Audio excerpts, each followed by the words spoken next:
안녕하십니까. 뉴스데스크 강원입니다. 강원 동해안과 산지에 내일까지 많은 비가 내리겠고 높은 산지엔 첫눈이 내리는 곳도 있겠습니다.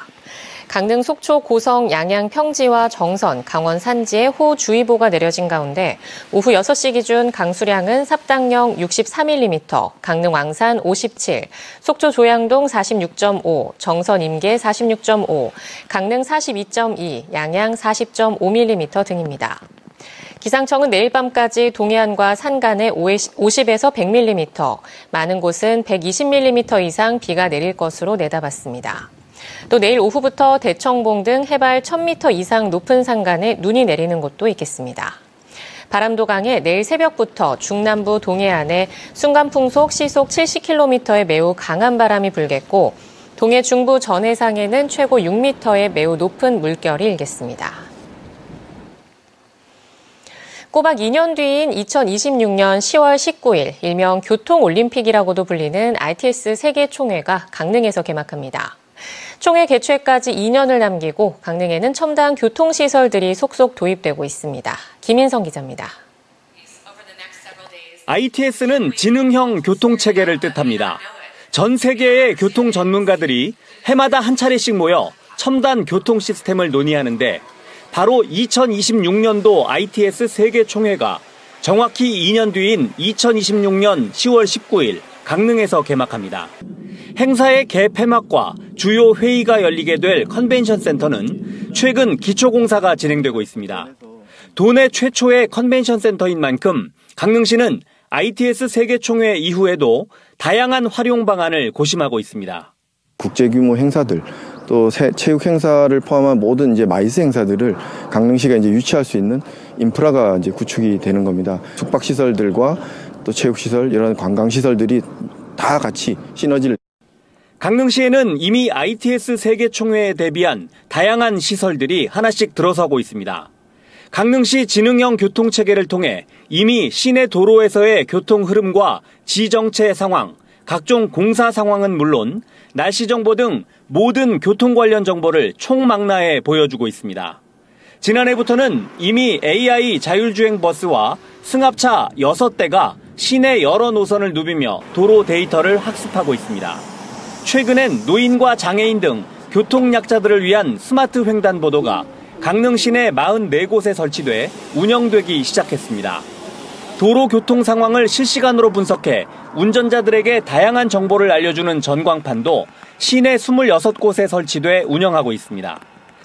강릉시는 경찰과 함께 강릉의 지능형 교통체계를 내비게이션 위성체계와 결합해 제공하는 실시간 신호정보 사업도 올해 말쯤 공개할 예정입니다.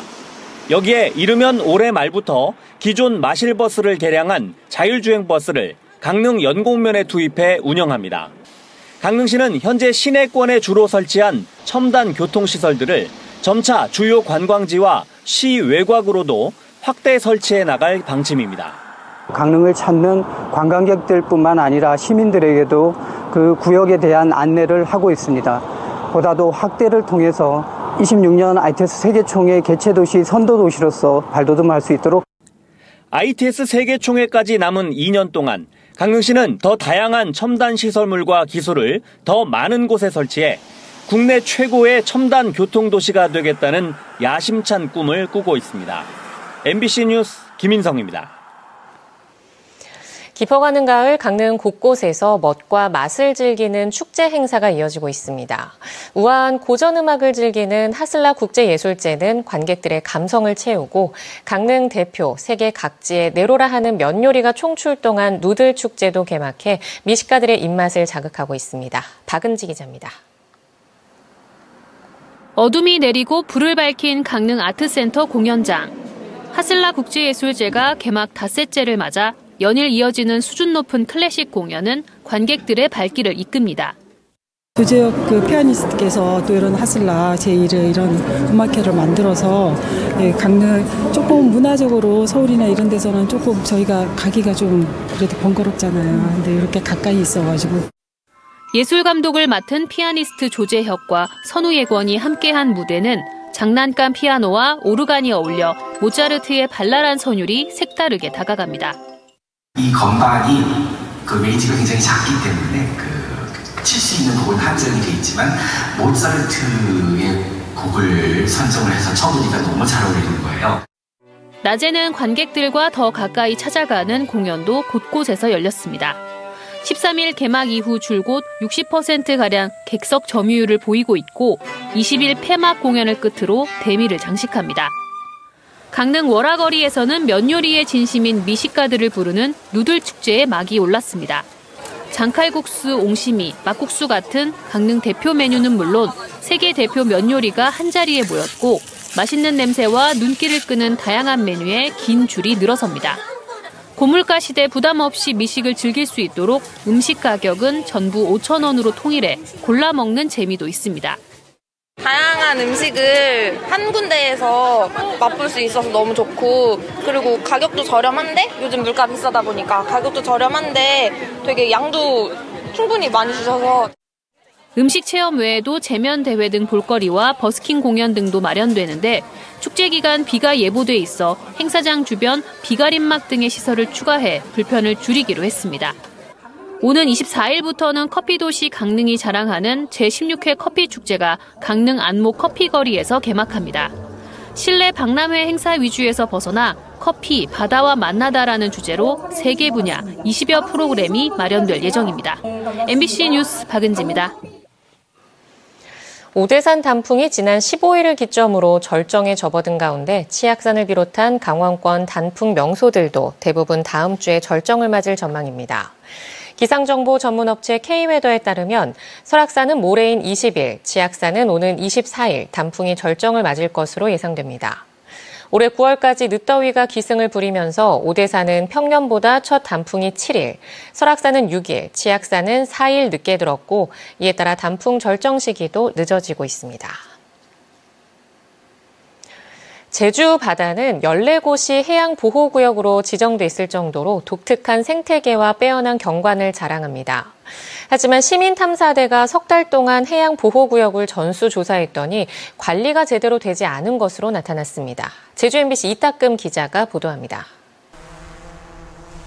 가장자리에 하얀색 테두리가 둘러졌습니다. 가까이 가보니 하얀 부표와 낚시도구들이 산더미처럼 쌓였습니다. 천연기념물로 지정된 차귀도 천연보호구역입니다.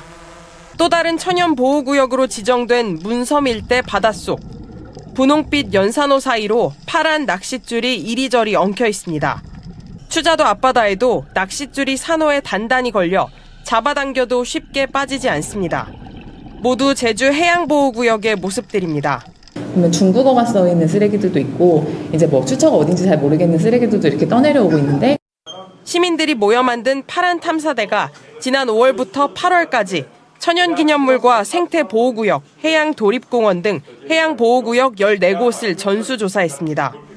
탐사대는 해양쓰레기와 무분별한 출입 등으로 생태계 훼손이 심각했는데 대부분 관리 기본계획만 세워놓았다며 문서로만 존재하는 보호구역이라고 평가했습니다.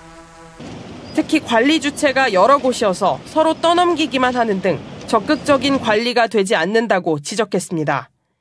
하나의 부처에서 하나의 방향으로 해양 관련된 보호구역을 지정하고 관리할 필요성이 있고요.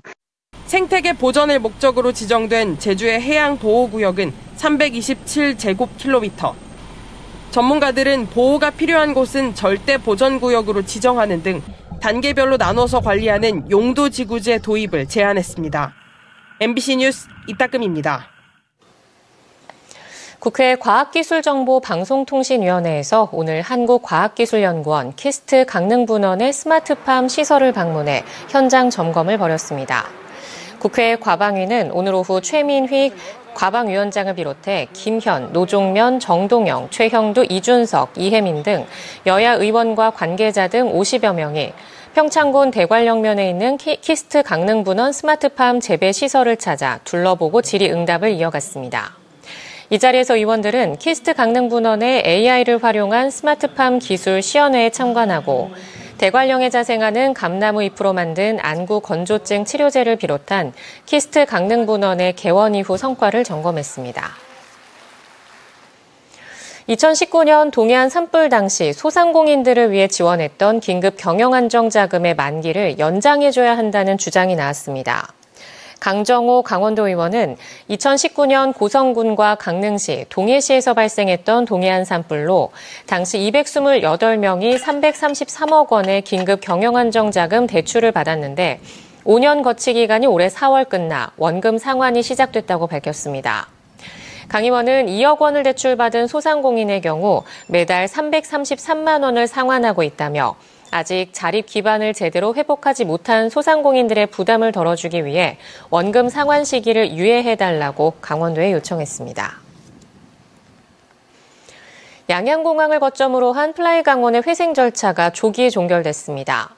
서울회생법원은 오늘 채무자가 회생 계획에 따라 변제를 시작했고 계획 수행에 지장이 있다고 볼 만한 다른 사정이 없다며 조기 종결을 결정한다고 밝혔습니다. 플라이강원은 지난해 5월 경영 악화로 영업이 중단돼 회생 절차에 들어갔으며 지난 7월 위닉스가 최종 인수자로 확정돼 회생 계획안 인가 결정을 받았습니다. 회생 계획 인가 후 플라이강원은 파라타 항공으로 상호를 변경해 운행 재개를 위한 제반 인허가 절차를 진행하고 있습니다. 강원랜드에서 아시아 최대 규모의 모델 패션 뷰티 산업 행사인 제19회 아시아 모델 페스티벌이 열립니다.